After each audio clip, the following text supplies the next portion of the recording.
Hello everyone, welcome to Ken studies. आज है 28 जनवरी और आज के करंट अफेयर सेशन में हम जिन टॉपिक्स को कवर करेंगे उनमें शामिल है एमएसएमई, जिसे हम micro small and medium enterprises के नाम से जानते हैं। इसके साथ ही पांगशाल जो पास है अरुणाचल प्रदेश में, उसके बारे में देखेंगे। देन हाल ही में आयोजित बिम्स्टेक एक्सपर्ट ग्रुप मीटिंग जो ट्रेड से रिलेटेड है ये देखेंगे। One nation one legislative platform की बात की जा रही है, ये देखेंगे। हाल ही में संपन्न हुआ जो ऑस्ट्रेलियन ओपन है 2025 का, इसमें कौन विनर रहा मेंस और वुमेन्स कैटेगरी में, ये देखेंगे। और साथ ही जो 67th नेशनल कॉन्फ्रेंस आयोजित की गई है इसके बारे में चर्चा करेंगे। शुरू करते हैं। आज का जो फर्स्ट क्वेश्चन है वो है, consider the following statements regarding micro small and medium enterprises. यहाँ पर सूक्ष्म लघु और मध्यम जो उद्यम है उनसे संबंधित कुछ कथन दिए गए हैं जिन पर आपको विचार करना है।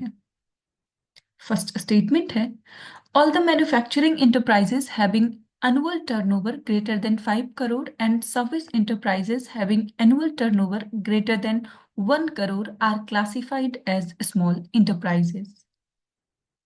And second, Baba Kalyani Committee was constituted to suggest the new criteria for the classification of MSMEs. और यहाँ पर आपसे करेक्ट स्टेटमेंट्स पूछे जा रहे हैं, आपको बताना है एमएसएमई से संबंधित यहाँ पर कौन से स्टेटमेंट्स करेक्ट हैं।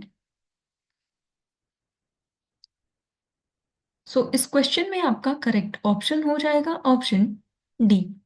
यहाँ पर दोनों ही जो स्टेटमेंट्स हैं वो इनकरेक्ट हैं, आप देख सकते हैं। The government updated the MSME classification system in 2020 to include both investment and turnover criteria. This reclassification aimed to bring more business under the MSME umbrella and simplify compliance.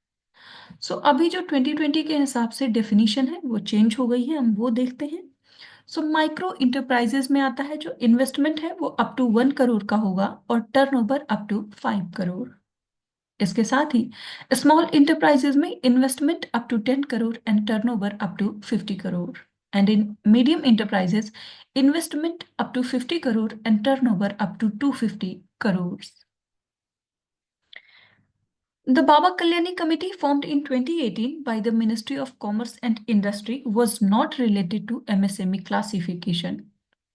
Instead, it was established to study and suggest ways to improve the functioning of special economic zones in India, focusing on improving competitiveness and ensuring better economic outcomes. तो आप ध्यान रखेंगे, जो Baba Kalyani committee है जिसको form किया गया था 2018 में, ये रिलेटेड है स्पेशल इकोनॉमिक जोन्स से, ना कि एमएसएमई से।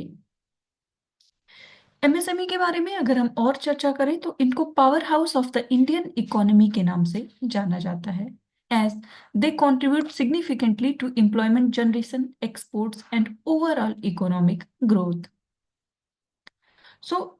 They reportedly account for more than 11 crore jobs and contribute around 27% of the India's GDP. वर्तमान समय में अगर एमएसएमई की बात करें तो कुछ प्रॉब्लम्स भी है जो एमएसएमई फेस कर रहा है। उनमें एक तो है प्रॉब्लम ऑफ डॉर्फिज्म। इसमें यह होता है कि समय के साथ जो कंपनी है वो उतना अच्छा ग्रोथ नहीं दिखाती है, रोजगार का सृजन नहीं करती है अगर हम कंपेयर करें किसी जो नई कंपनी है उससे। तो इसको हम कहते हैं प्रॉब्लम ऑफ डॉर्फिज्म। इसके साथ ही लैक ऑफ फंडिंग है।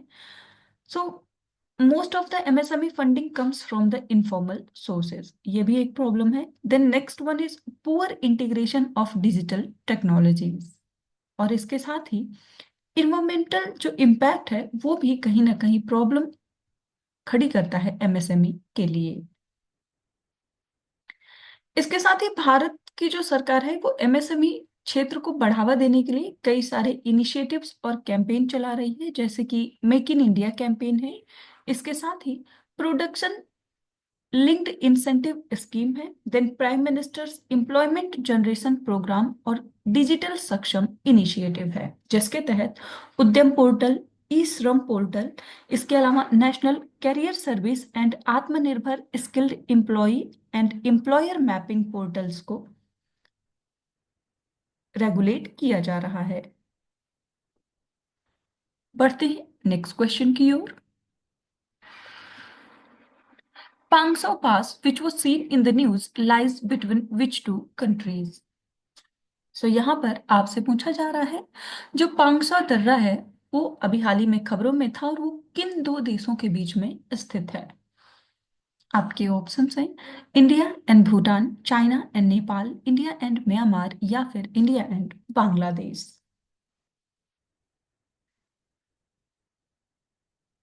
और इस क्वेश्चन में आपका करेक्ट ऑप्शन हो जाएगा ऑप्शन सी। सो पांगसौ जो पास है ये है इंडिया और म्यांमार के मध्य। आप देख सकते हैं the Pangsau pass international festival was recently celebrated in Nampong, Arunachal Pradesh, and Pangsa Pass at 3,727 feet lies on the India-Myanmar border in the Patkai Hills. So it is named after Pangsa, a Burmese village 2 kilometers from the pass and serves as an easy route to Burma from Assam. So historically, it was the route of the 13th century, a home invasion, and gained fame during World War II as a key obstacle in General Stilwell's effort to build a route to China. So the nearby Lake of No Return in Myanmar is visible from the pass, and the pass is also known as the Hell Gate for its challenging terrain.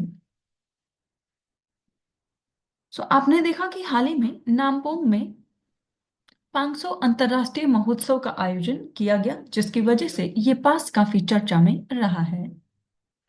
और ये महोत्सव पड़ोसी देश जो Myanmar है उसके साथ सीमा पार व्यापार और जो सांस्कृतिक आदान प्रदान है उसके लिए एक मंच प्रदान करता है। आप ध्यान रखेंगे पांगसा पास अरुणाचल प्रदेश में स्थित है। बढ़ते हैं नेक्स्ट क्वेश्चन की ओर।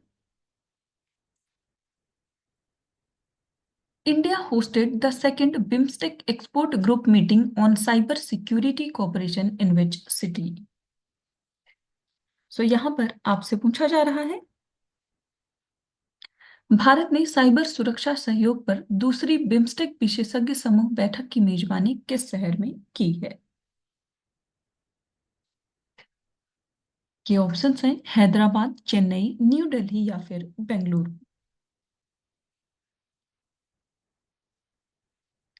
और इस क्वेश्चन में आपका करेक्ट ऑप्शन हो जाएगा ऑप्शन सी। सो इसका आयोजन किया गया है नई दिल्ली में। आप देख सकते हैं India hosted the second BIMSTEC expert group meeting on cyber security cooperation on 21st of January 2025 in New Delhi. So the meeting aimed to finalize a 5-year action plan for strengthening cyber security among BIMSTEC member states. The key focus areas include information sharing, cybercrime, protecting critical infrastructures, incident response, and global cyber norms. So India presented its cyber hygiene for school children initiative under Indian Cybercrime Coordination Center, जिसे हम I4C के नाम से जानते हैं। So the action plan's implementation will boost regional cyber security and resilience among BIMSTEC countries. So BIMSTEC के बारे में अगर हम बात करें तो उसका फुल फॉर्म होता है Bay of Bengal initiative for multi sectoral technical and economic cooperation. ये एक इंटरनेशनल ऑर्गेनाइजेशन है 7 South Asian and South East Asian nations का, जिनमें शामिल हैं Bangladesh, Bhutan, India, Myanmar, Nepal, Sri Lanka and Thailand.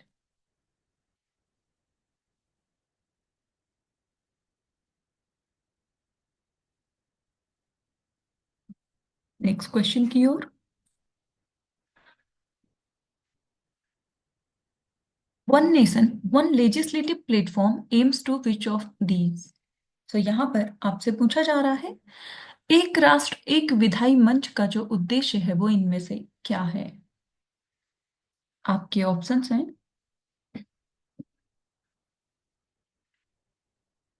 integrate elections for Lok Sabha and state assemblies into a single electoral process.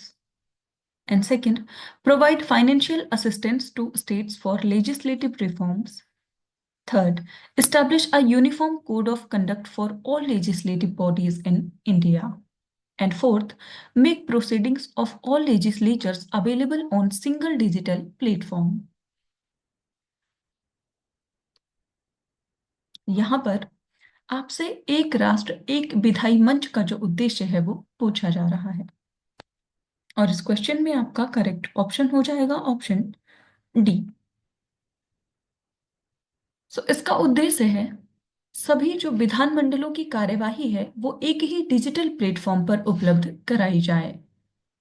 आप देख सकते हैं the one nation one legislative platform initiative aims to unify all legislative bodies in India, including parliament, state legislatures, and local entities into a single digital platform.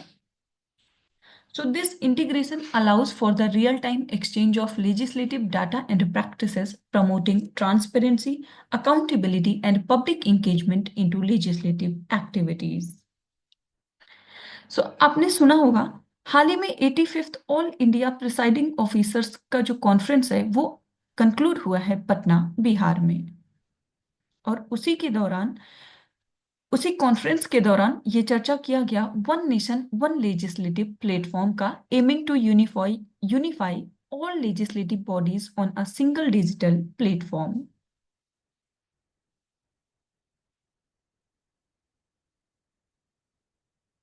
सो आपने देखा कि ऐसा करने से ये होगा जो इंटीग्रेटेड ये एक डिजिटल इंटीग्रेटेड प्लेटफॉर्म होगा तो इससे जो रियल टाइम इंफॉर्मेशन है वो इजीली अवेलेबल हो सकेगी, ट्रांसपेरेंसी बढ़ेगी, इसके साथ ही पेपरलेस जो लेजिस्लेचर है उसको बढ़ावा मिलेगा।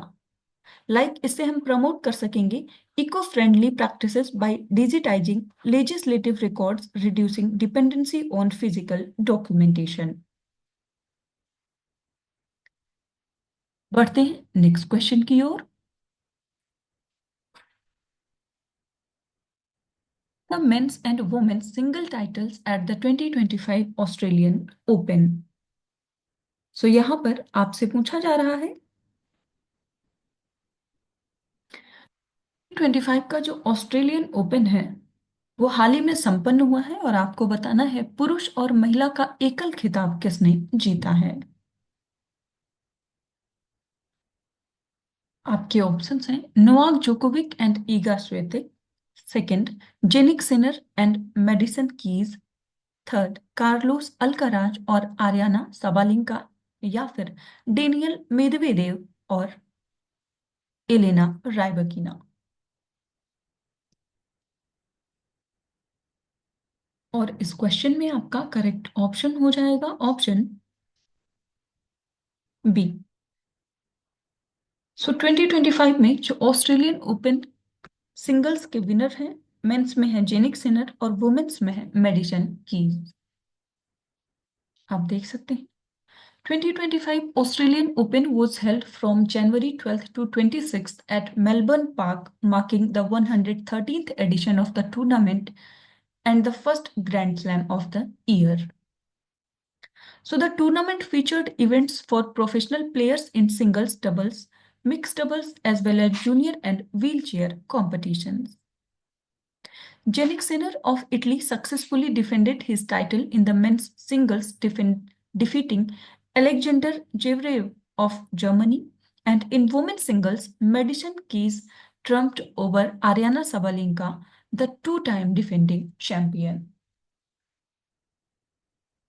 सो आपने देखा कि ये जो ऑस्ट्रेलियन ओपन है ये टेनिस टूर्नामेंट है जो कि ऑर्गेनाइज किया जाता है टेनिस ऑस्ट्रेलिया के द्वारा मेलबर्न में। सो जो 4 ग्रैंड स्लैम्स होते हैं उनमें ये फर्स्ट है जो कि आयोजित किया गया है। इसके अलावा ऑस्ट्रेलियन ओपन के अलावा जो और होते हैं वो होता है French Open, Wimbledon Open and US Open. So Australian Open generally जनवरी में होता है, French Open around May and June, Wimbledon in June and July, and then US Open in August and September. और यही इनका सीक्वेंस भी होता है। इसके साथ ही ऑस्ट्रेलियन ओपन और जो यूएस ओपन होता है वो हार्ड कोर्ट पर होता है, while French on clay and Wimbledon on grass courts. ये आप ध्यान रखेंगे। बढ़ते हैं नेक्स्ट क्वेश्चन की ओर।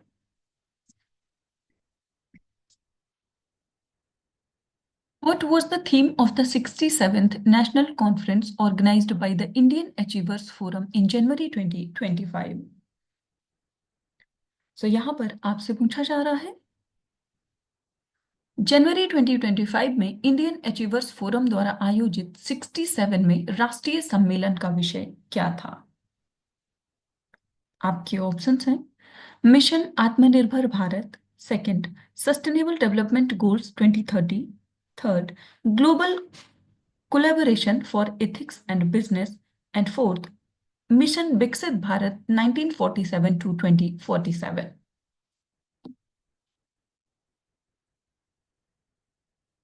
और इस क्वेश्चन में आपका करेक्ट ऑप्शन हो जाएगा option D.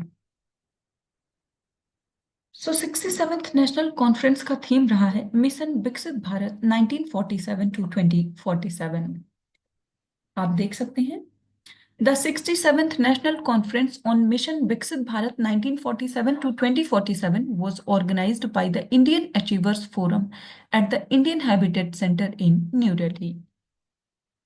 So the event marked the Indian Achievers Forum Silver Jubilee, celebrating 25 years of fostering collaboration and ethical business practices.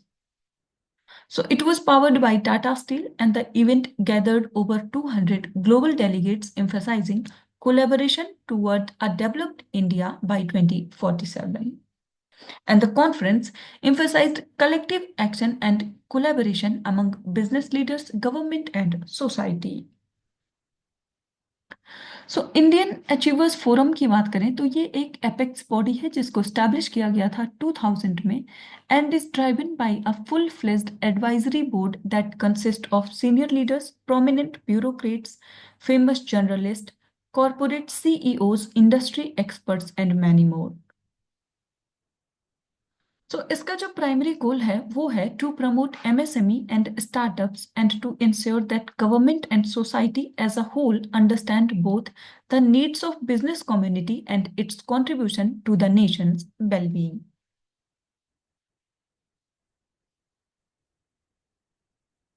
तो आज के करंट अफेयर सेशन में इतना ही। Thank you for watching. Do like, share and subscribe.